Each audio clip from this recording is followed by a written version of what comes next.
बंधुओं, एक मेरी बात बहुत ध्यान से सुनो। ठाकुर जी का जब अनुग्रह होता है तो सबसे पहले ठाकुर जी स्वप्न में दिखेंगे। भगवत दर्शन ऐसे नहीं होगा स्पष्ट ठाकुर जी प्रकट हो गए, दिख गए, चल रहे फिर रहे हैं, दिख रहे हैं हमको, ऐसा नहीं। ठाकुर जी सबसे पहले स्वप्न में दर्शन देंगे, और स्वप्न में भी प्रत्यक्ष नहीं दिखेंगे। ठाकुर जी की कोई ना कोई अंग का दर्शन होगा, ठाकुर जी की कोई ना कोई वस्तु का दर्शन, वंशी दिख जाएगी, मोर मुकुट दिखेगा, ठाकुर जी की पीली पीतांबरी दिखेगी। रात्रि में सोते सोते ऐसा लगेगा मानो चंदन की सुगंधी आ रही हो, केसर की सुगंधी आ रही हो। ऐसे ऐसे अनुभव ठाकुर जी कराते हैं। स्वप्न दर्शन सबसे पहला। हमारी एक बात मान लीजिएगा, स्वप्न में कभी ठाकुर जी दिख जाएं, कभी किसी को बताइएगा मत। प्रेम को और रत्न को दोनों को गोपनीय रखना चाहिए। प्रचार कर दोगे रत्न कहां रखा है तो चोरी होने का भय रहता है। ऐसी प्रेम का भी ढिंडोरा पीट दोगे तो निश्चित है कि आपका प्रेम एक दिन नष्ट हो जाएगा। इसलिए प्रेम और रत्न दोनों गोपनीय रखने वाली वस्तु। तो भगवत कभी दर्शन स्वप्न में हो या कोई अनुभव कभी भी हो तो कभी किसी से कहना नहीं। हाँ, कभी ऐसा लग रहा हो कि किसी की भक्ति में विश्वास जग जाएगा मेरे बताने से, तो कह देना, लेकिन बहुत सकुचा के संकेत में कहना, ज्यादा मत बोल देना।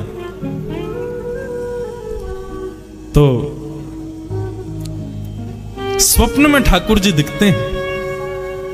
स्वप्न के बाद प्रतीक्षा करो कि अब जागृत अवस्था में उनका अनुभव होगा। आप जहां बैठे हो ऐसा लगेगा ठाकुर जी यहीं विराज रहे थे। आपको ऐसा लगेगा ठाकुर जी ने कोई अनुग्रह किया, कोई कृपा की है। तो पहला स्वप्न दर्शन, दूसरा अनुभव दर्शन, और तीसरा होगा प्रत्यक्ष दर्शन। ठाकुर जी दिखे ही जाएंगे, सामने ही खड़े हो जाएंगे। बहुत लंबी दूरी है भैया हमारी और ठाकुर जी की, थोड़ी नेक समीप करनी है। तो नाम जब तिलक लगाना, कीर्तन करना, सत्संग सुनना, इसके पीछे एक ही उद्देश्य रखो, ठाकुर जी स्वप्न में ही आ जाओ, और कुछ नहीं। तो एक बार तो कोई अनुभव कराओ। तो बंगाल के एक भक्त को ठाकुर जी ने स्वप्न में जाकर के कहा कि तुम वृंदावन जाओ, हम तुम्हारी भक्ति से बड़े प्रसन्न हैं, और वहां एक गौड़िया वैष्णव बाबा रहते हैं, उनके यहाँ मदन मोहन जी की सेवा है, तुम वहां जाकर के उनका अनुग्रह स्वीकार करो। बंगाल से वो व्यक्ति वृंदावन आया, सत्य घटना है। वृंदावन आकर के उसने बाबा जी का परिचय पूछा, उनके पास गया, जाकर के उसने ये नहीं कहा कि ठाकुर जी ने स्वप्न में आज्ञा की है। भक्त का ये भी स्वभाव होता है, वो अपने ऊपर होने वाली कृपा का प्रदर्शन भी नहीं करता। एक बात से बचिएगा, भक्ति में प्रदर्शन की स्थिति नहीं आनी चाहिए। हम सबको दिखाएं कि देखो हम भक्त हैं, नहीं, ऐसा भी नहीं होना चाहिए। अपनी भक्ति को जितना हो सके गोपनीय रखो, छुपाओ। इस भक्ति की प्रणालिका को कहते हैं अंतर्निष्ठ भक्ति। जैसे एक प्रकार से आज की भाषा में कहूं, हमको कोई प्रिय लगता है, हम किसी से प्रेम करते हैं, लेकिन कभी कहा नहीं है? लेकिन कई लोग होते हैं, अरे कह दो, कहने में क्या जाता है, बता दो कि तुम प्रेम करते हो। लेकिन कई लोग, प्रेम ज्यादा प्रिय कौन सा लगता है? जीवन भर प्रेम किया लेकिन कभी कहा नहीं, ये प्रेम ज्यादा अच्छा माना जाता है ना। ठीक वैसे ही ठाकुर जी की हम पर कितनी कृपा हो रही है, हमारी भक्ति कितनी, इसका ज्यादा प्रदर्शन नहीं होना चाहिए। उसको जितना हो सके गोपनीय रखो।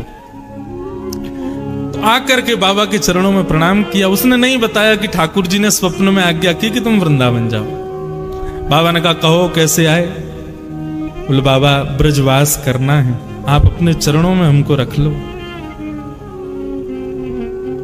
अपनी गुरु प्रणाली बताओ, अपने दादा गुरु, परदादा गुरु, परदादा गुरु के नाम बताओ। आजकल ऐसा नहीं होता है। आजकल ये पहले बंधुओं दीक्षा तभी देते थे, दीक्षा देने के बाद में आपका नियम होना चाहिए कि गुरु का नाम, दादा गुरु का नाम, परदादा गुरु का नाम, हमारे गुरु परंपरा में वस्त्र कैसे होते हैं, नाम जप कैसे होता है, प्रसादी कब होती है, गुरुओं के उत्सव कब होते हैं, ये सब गुरु प्रणाली में पूछे जाते थे। आजकल किसी को नहीं पता होते। लेकिन कोई बात नहीं, आप अपने गुरु को ही जानते हो, यही बहुत है। तो बाबा ने पूछा, अपनी गुरु प्रणाली बताओ। उसने कहा बाबा मुझे गुरु प्रणाली तो नहीं पता। बोले गुरु प्रणाली नहीं पता? कहीं लिखी होगी, गुरु ने लिख के? बोले है, पर वो तो मेरे घर बंगाल में ही रह गई है, अब मैं तो इतनी दूर से आ गया बाबा। बाबा ने थोड़ी देर तो उनको प्रवचन सुनाए, थोड़ी देर बोलने के बाद बोले वापस जाओ, गुरु प्रणाली जब तक नहीं लाओगे तब तक हमारे यहां नहीं रह सकते, पहले परंपरा बताओ तुम्हारी कैसी है।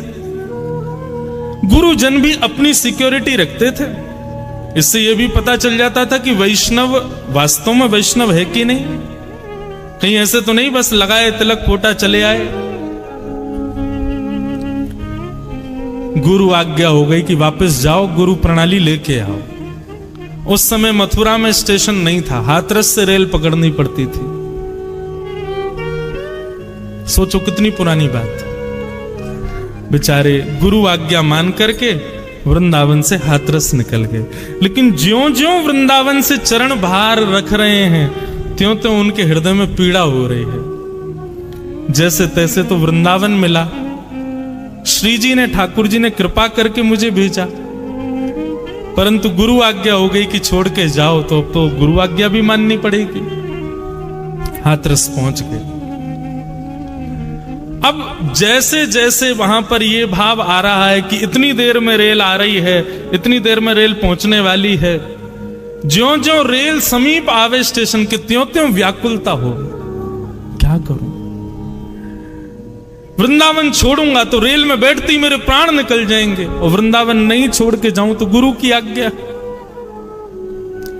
तब वृंदावन का स्मरण किया, और वृंदावन के श्री बांके बिहारी, राधा रमण, राधा वल्लभ, श्याम सुंदर, यमुना मैया, ब्रज रानी, रज रानी, गोपेश्वर महादेव, सबका स्मरण किया। बोले आप सब कृपा करो, मुझे ब्रज से दूर नहीं जाना, लेकिन मैं क्या करूं, गुरु आज्ञा है, उसका भी पालन करना है, तो आप ही सब व्यवस्था करो, कैसे ये सब हो कि मैं ब्रज से भी ना जाऊं और गुरु आज्ञा भी ना टले। आप विश्वास माने, वो आंख बंद करके वृंदावन को प्रणाम कर रहे थे, रेल सामने आई, सब बैठ गए और रेल निकल गई, वो खड़े ही रहे, उनको पता ही नहीं चला रेल आ गई थी। जैसे नेत्र खोल करके देखे तो सामने रेल जा चुकी। उन्होंने पूछा भैया बंगाल जाने वाले? बोले वो तो निकल गई रेल। बोले अरे ये तो अपराध हो गया, मैं रेल में बैठा नहीं, गुरु आज्ञा मानी नहीं, क्या करूं क्या करूं। परंतु बंधुओं, यहां जैसे उसने वृंदावन का स्मरण किया, बाबा जिनके यहां वो गया था, वो जैसे ही लेटे थे तो स्वप्न में श्री जी प्रकट हो गए, और श्री जी प्रकट होकर के बोली उस बालक को हमने भेजा था वृंदावन। वृंदावन कोई अपनी इच्छा से नहीं आता, वृंदावन तुम्हारी इच्छा से नहीं आता, मेरी इच्छा से व्यक्ति वृंदावन आता है, और तुमने उसको वापस क्यों भेज दिया? बाबा बोले श्री जी मैंने तो गुरु प्रणाली मांगी थी। उसने कहा घर है, तो मैंने कहा जाओ ले आओ। बोले अपने राधा, अपने मदन मोहन जी के सिंहासन के नीचे देखो, पर्ची में हमने उसकी गुरु प्रणाली लिख करके रख दी है, उसकी गुरु प्रणाली वहीं रखी है, जाकर के तुम उसका दर्शन कर लो, और वो कल जब आए तो उसको स्वीकार कर लो। अब वो बालक सोचे मैं क्या करूं, रेल तो निकल गई, 4 दिन तक रेल आनी नहीं है। सहमा सहमा वृंदावन आया, डर रहा था कहीं गुरुजी ने मुझको देखा तो कहीं नाराज ना हो जाए, और यहां गुरुजी उसको ढूंढ रहे थे कि बेचारा कहां चला गया, उसको ढूंढो, कहीं ज्यादा दूर ना निकल गया हो। तभी बीच वृंदावन के परिक्रमा मार्ग में सामने से उस बालक को आते बाबा ने जैसे ही देखा, बालक तो डर गया कि बाबा यही मारेंगे, मुझको देख लिया कि तू गया नहीं बंगाल। लेकिन बाबा तो दौड़ करके आए और हृदय से लगा लिया, नेत्र सजल हो गए। बोले मुझे तुम्हारी गुरु प्रणाली मिल गई। बोले कैसे? बोले कैसे क्या बताऊं, श्री जी लिख करके देके गई अपने हाथ से तुम्हारी गुरु प्रणाली, ताकि तुम्हारा ब्रज ना छूटे, तुम्हारा वृंदावन ना छूटे। ऐसे कृपालु हमारे बंधुओं, मैं आजकल अपनी कथा में कहने लगा हूं, हमारे वृंदावन के 5 पंचायतन हैं। हमारे वृंदावन बिहारी लाल जी के चरण सेवक यहां विराज रहे हैं, इनके सन्मुख अनुग्रह करके कहूं, और ये मोहर लगाएंगे मेरी बात पे, हम लोग वृंदावन जाते हैं, और वृंदावन जाते ही सीधे बिहारी जी जाएंगे, राधा वल्लभ जी जाएंगे, राधा रमण जी जाएंगे, नहीं, वृंदावन के कुछ नियम है भैया। स्कूल में सीधे क्लास में नहीं जाते, पहले प्रेयर करो, फिर उसके बाद प्लेज करो, प्लेज करने के बाद अपने नाखून दिखाओ, शूज दिखाओ, ड्रेस दिखाओ, सब चीज से जब टीचर्स देख लेंगे कि हाँ तुम स्कूल यूनिफॉर्म ठीक से पहन के आए, सब तब क्लास में एंट्री मिलती है ना।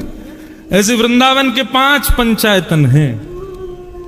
वृंदावन जाओ, अब की बार जब वृंदावन जाओ हमारी कही बात मान करके जाना। आपसे निवेदन कर रहे हैं, सबसे पहले वृंदावन की सीमा में प्रवेश करते ही देखो, हमारी वृंदावन की प्रणाली का आप फॉलो करते नहीं हो, बिहारी जी स्वयं करवा रहे हैं। वृंदावन जाते ही गाड़ी से उतरो, पहली बैरिकेडिंग गाड़ी सबको छोड़नी ही पड़ती है, वीवीआईपी घुस जाते हैं भीतर, बाकी सामान्य लोग तो गाड़ी लेके जा ही नहीं सकते। तो वृंदावन जाओ, सबसे पहले वृंदावन की सीमा में जाते ही गाड़ी से उतरते ही सबसे पहले वृंदावन की रज को माथे से लगा, पहले रज को प्रणाम करो। उसको धूल नहीं, मिट्टी नहीं, ये तो बोलना ही नहीं चाहिए, ये बोलना अपराध है, वो रज रानी है। सबसे पहले रज को माथे से लगा, रज माथे से लगाने के बाद ये हो गए प्रथम पंचायतनों में प्रथम है वृंदावन में, पहले रज को प्रणाम। रज को प्रणाम करने के बाद फिर वृंदावन में प्रवेश करते समय जितने वृक्ष वल्लरी आपको दिखाई दें उन सबको प्रणाम करो। जिन जिनको देख पाओ, जिन पर दृष्टि ना पड़े कोई बात नहीं, लेकिन जो तुम्हारी दृष्टि में आ जाए उनको प्रणाम करो। श्री हरिराम व्यास जी, नाम सुना है? हरिराम व्यास जी, वो तो वृंदावन में जाते और वृंदावन के वृक्षों को गले से लगा के कहते, वृंदावन के रूख हमारे मात पिता गुरु बंधु। वृंदावन के दूसरे पंचायतन है वृक्ष, कुंज निकुंज। हमारे बांके बिहारी जी का मूल नाम कुंज बिहारी, क्यों? कुंजों में ही रहते हैं, वृक्षों में ही विराजते हैं, वृक्षों के नीचे ही विराजते हैं। तो ये सामान्य वृक्ष नहीं है बंधु। तो पहले रज को प्रणाम, फिर वृक्षों को प्रणाम, और तीसरा श्री यमुना जी को प्रणाम। कितने लोग वृंदावन जाते हैं यमुना जी को वंदन नहीं करते। जिन यमुना जी का जल बिहारी जी पीते हैं, राधा वल्लभ, राधा रमन सब पीते हैं, पूरा वृंदावन यमुना जी के ऊपर ही टिका है। उन यमुना जी को पहले प्रणाम करो, और प्रणाम भी नहीं करना, आज्ञा लेनी है। रज से भी आज्ञा, वृक्षों से भी आज्ञा, उसके बाद फिर यमुना जी से आज्ञा। और चौथे ब्रजवासी, आपको जो ब्रजवासी मिले, चाहे आपसे तेज आवाज में बात करते हुए मिले, उनको भी प्रणाम करो। सब ब्रजवासियों को प्रणाम करो। हमारे ब्रजवासी ज्यादा गले मिले, ज्यादा प्रेम से बात करें तो समझना कि भैया अभी हमारी भक्ति में कमी है। लेकिन ब्रजवासियों के दारी के कहां ते आया है, कछु दे के जा, सेवा एवा करके जा, तो समझो हाँ श्री जी प्रसन्न है, ये हम पे गुस्सा कर। वृंदावन ये कोई मनगढ़ंत बात नहीं है। वृंदावन शतक में स्वयं लिखते हैं आचार्य गण, सम्मानम कलयाति घोर गरलम। वृंदावन में सम्मान विष के समान है। वृंदावन में क्या हो, बोले नीचपमानम सुधा, कोई आपका अपमान कर दे तो समझो हाँ बड़ी कृपा, जय हो, ये है बड़ी। एक बाबा रहते वृंदावन में, हमारे घर आते मधुकरी पावे, तो मधुकरी पावे आते तो एक दिन पता ना कहा भय हो, अच्छा ब्रज भाषा निकल रही है, आपको समझ आ रही है ना। तो एक बार हमारे घर आए, आके बैठे, माता जी बोली बाबा रोटी प्रसाद, बोले ना चाहिए। दाल प्रसाद, बोले अपने राम को नहीं चाहिए। बोले खीर पाए लो, बोले अपने राम को नहीं चाहिए। बाबा दूध पी लो, बोले अपने राम को नहीं चाहिए। थोड़ा तेज बोल जाए, नेक हम पे चिल्ला जाए, नेक हमको नेक डांट दे, तब समझ में आएगी श्री जी की हम पे कृपा हुई, हम पे अनुग्रह है। तो वृंदावन में पहले रज से आज्ञा, फिर यमुना जी से, फिर वृक्षों से आज्ञा, फिर यमुना जी से आज्ञा, चौथे ब्रजवासियों को प्रणाम। ब्रजवासी बहुत प्रिय बंधु।